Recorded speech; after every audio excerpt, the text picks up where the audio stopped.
TV news కు స్వాగతం.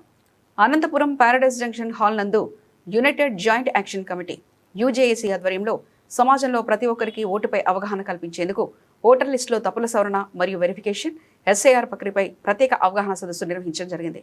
ఈ సమావేశంలో బాకే హబీబుల్లా అడ్వకేట్ జిల్లా వైఎస్ఆర్సీపీ గ్రీవెన్స్ సెల్ జిల్లా అధ్యక్షులు మాట్లాడారు. పాకిస్తాన్ ఏర్పాటు చేసుకుంటే మతతత్వవాదంతో కానీ మనం సెక్యులర్ వాదులుగా ఈ దేశంలోనే ఉండాలా, మనం హిందువులం అన్నదమ్ములుగా ఉండాలని చెప్పేసి ఒక మంచి ఉద్దేశంతో ఈ దేశంలోనే ఉండిపోయినా మన ముస్లిం సోదరులు మన దేశంలో మనకి సర్వ హక్కులు ఉన్నాయి. అదేవిధంగా ఈ రాజ్యాంగం రాసుకున్నారు, మనము ఒక రాజ్యాంగం రాసుకున్నాం భారతదేశంలో రాజ్యాంగంలో ప్రతి కులానికి ప్రతి వ్యక్తికి స్వాతంత్రం వాళ్ళకి హక్కు ఇచ్చింది, ప్రతి హక్కు ఇచ్చింది.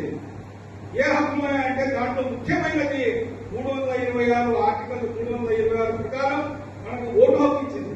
ఈ ఓటు హక్కు ఎందుకు మనం ఉపయోగించుకుంటున్నామంటే మన ప్రభుత్వాన్ని మనం పాలించే పెద్దల్ని మనం ఎన్నుకునేదానికి ఈ ఓటు హక్కు.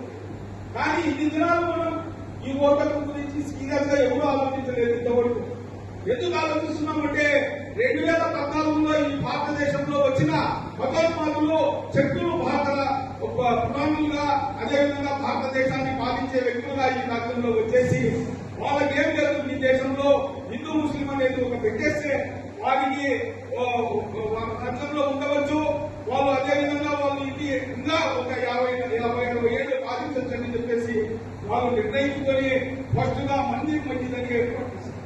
మందిర్ మంచిదని ముస్లింస్ నుంచి హిందువులకి డిబేట్ చేశారు.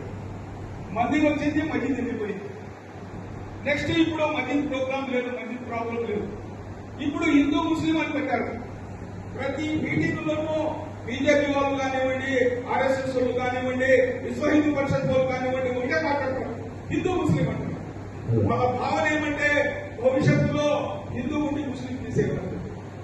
ఇది వాళ్ళ యొక్క మీరు దయచేసి మనం ఒక భారత పౌరులుగా మనం నేర్చుకుంటాం. ఏదంటే ఇది 5 ఏళ్లతో 10 ఏళ్లతో 50 ఏళ్లతో అయ్యేదిగా వాళ్ళు ఈ భారతదేశాన్ని సర్వంగా మార్చాలని చెప్పేసి 100 ఏళ్ళైనా సర్వంగా మార్చాలని ఒక కార్యక్రమం. మనము దీన్ని గమనించి ఎస్ఐఆర్ తీసుకుని వచ్చారు. ఎస్ఐఆర్ ఎందుకు తీసుకుని వచ్చినారు? ఇప్పుడు సిఐఏ ఎన్ఆర్సీ పెట్టారు. ఎన్ఆర్సీ కేవలం అస్సాం కోసం పెట్టారు. సిఐఏ వచ్చేసి సిటిజన్